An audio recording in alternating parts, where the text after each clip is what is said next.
Yang pertama, Mahkamah Konstitusi itu dirancang sebagai peralatan negara, bukan peralatan kepala negara. Itu intinya tuh. Dan sekarang yang kita lihat adalah MK itu disuruh-suruh aja oleh kepala negara tuh. Jadi Jokowi kesepian secara politik. Nah, kesepian itu kita mau tanya kenapa? Kesepian bisa basisnya ketakutan. Kan itu dasarnya. Kalau kesepian basisnya adalah wisdom, kebijaksanaan, maka dia akan bilang silahkan jalan, saya memantau dari belakang. Ini adalah kesepian presiden karena takut ada problem hukum setelah dia lengser. Jokowi tetap takut, dia sebagai penyandra tapi dia takut disandra balik ketika kekuasaan berubah. Artinya kemampuan dia untuk mengantisipasi bahwa peralatan dia untuk menyandra seolah-olah dianggap itu seluruh faktor masih di dia kuasai, ternyata enggak. Jadi grab Presiden Jokowi terhadap permainan politik yang dia rancang sendiri hilang di tengah jalan.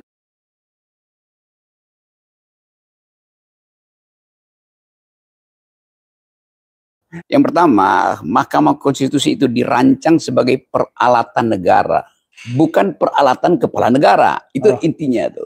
Dan sekarang yang kita lihat adalah MK itu disuruh-suruh aja oleh kepala negara tuh. Karena proses yang di awal kecurigaan kita akan ada pembicaraan makan malam antara ketua MK dan Presiden Jokowi karena ikatan perkawinan tuh. Itu buruknya tuh. Dan kita ingin ingatkan bahwa MK jangan sampai di akhir masa jabatannya itu dinilai atau diingat sebagai perusak demokrasi itu.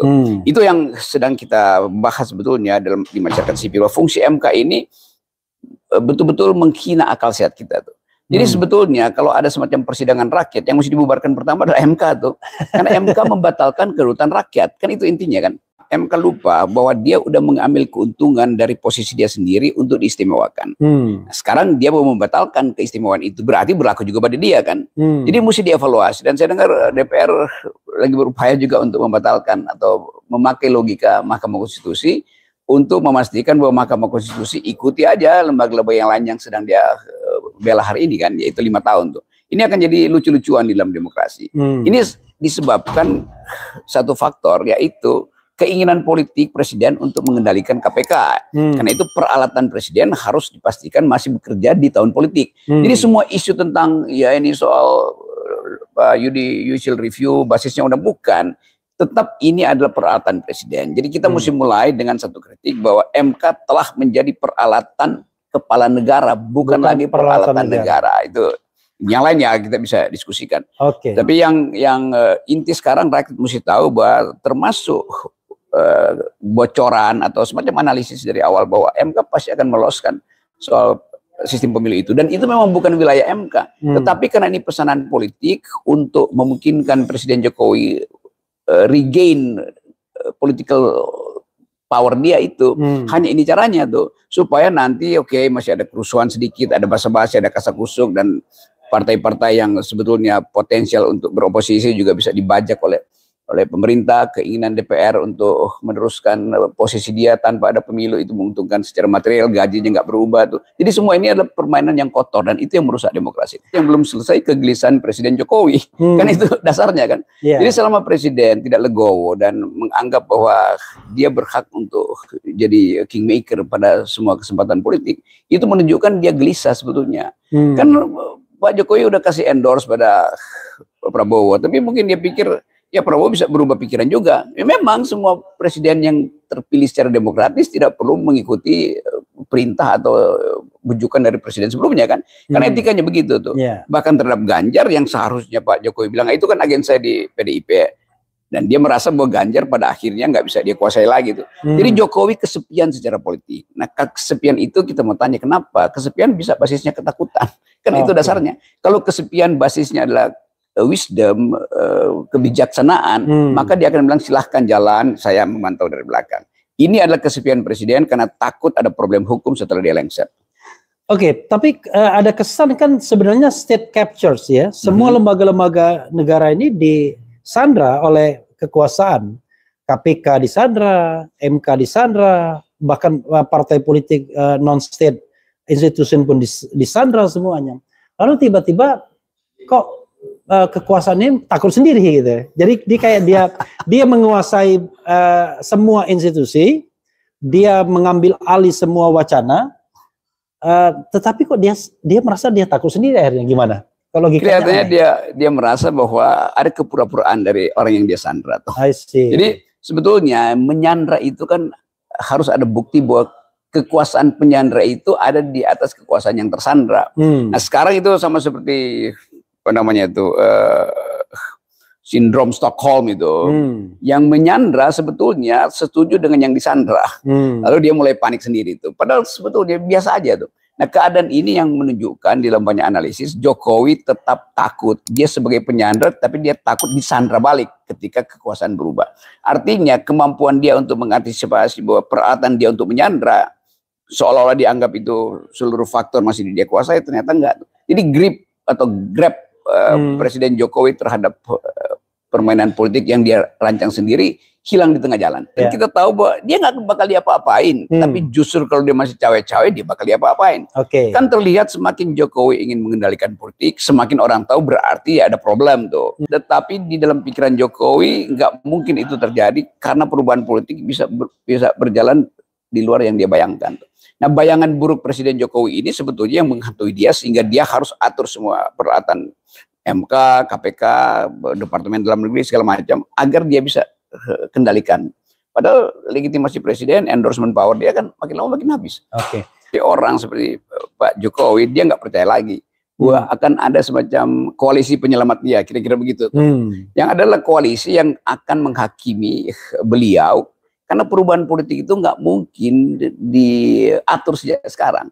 Kan presidennya akan datang juga dia punya legitimasi untuk mempersoalkan presiden sebelumnya supaya dia tetap eksis gitu. Jadi ini proses psikologi biasa aja tuh. Nah psikologi ini yang mengganggu Jokowi. Jadi Jokowi tetap anggap mau bikin statement jamin saya pun nggak mungkin. Yang bisa jamin saya adalah kepastian bahwa saya mengendalikan politik. Nah itu yang kita bayangkan di ujung analisis kita tetap Jokowi berupaya untuk membatalkan pemilu, menunda pemilu supaya dia bebas untuk mengkonsolidasi sisa-sisa kekuasaannya. Jadi Jokowi ini sebagai politisi itu seperti lagi nunggang macan. Kalau dia berhenti dia diterkam oleh si macan. Kalau dia jalan terus dia kelelahan juga tuh. Jadi dia bingung mau ngapain tuh. Sementara nggak ada pohon yang dia bisa tangkap untuk dia bergelantungan di situ kan. Jadi ini keadaan yang berbahaya sebetulnya. Dan selama itu tidak bisa diselesaikan sendiri oleh Jokowi, nggak ada yang mau bantu dia. Satu-satunya cara adalah Jokowi kasih public address, datang ke Refli Harun Channel untuk mengatakan, saya Presiden Jokowi, saya sadar bahwa politik sedang terganggu dan saya mengucapkan terima kasih buat dukungan publik selama 7 tahun, tapi saya mulai sekarang berjanji depan Refli Harun tidak akan cawe-cawe lagi, gitu. Baru dan berharap jadi candas itu. Berharap kemudian sebagian rakyat ya memaafkannya ya. Iya memang. Karena ada sebagian yang tetap mendukungnya kan. Kita realistis kan. Gitu. Ya, maksudnya channel Refli Harun itu semacam perwakilan dari oposisi gitu. Jadi minta maaf pada oposisi karena selama ini Pak Jokowi tidak percaya bahwa oposisi itu bisa jujur. Nah, sekarang masalahnya oposisi akhirnya nggak percaya lagi karena Pak Jokowi dari awal nggak percaya bahwa oposisi bisa jujur dan tidak akan mempersoalkan sesuatu. Kalau dari awal Jokowi menghendaki oposisi, tapi dari awal memang dia nggak menghendaki oposisi. Bang Rok. Kita bicara tentang agenda normal ya, pemilu 2024 14 Februari. Kalau Anda boleh memilih ya, Anda pengen pemilu 14 Februari itu atau Anda pengen ada kejadian di hari lain? Kita negeri ini membutuhkan radical break. Jadi mestinya ada kejadian-kejadian awal dulu. Kan kita mesti selesaikan bisul-bisul ini sebelum kita masuk ke 14 Februari yang adalah hari kasih sayang.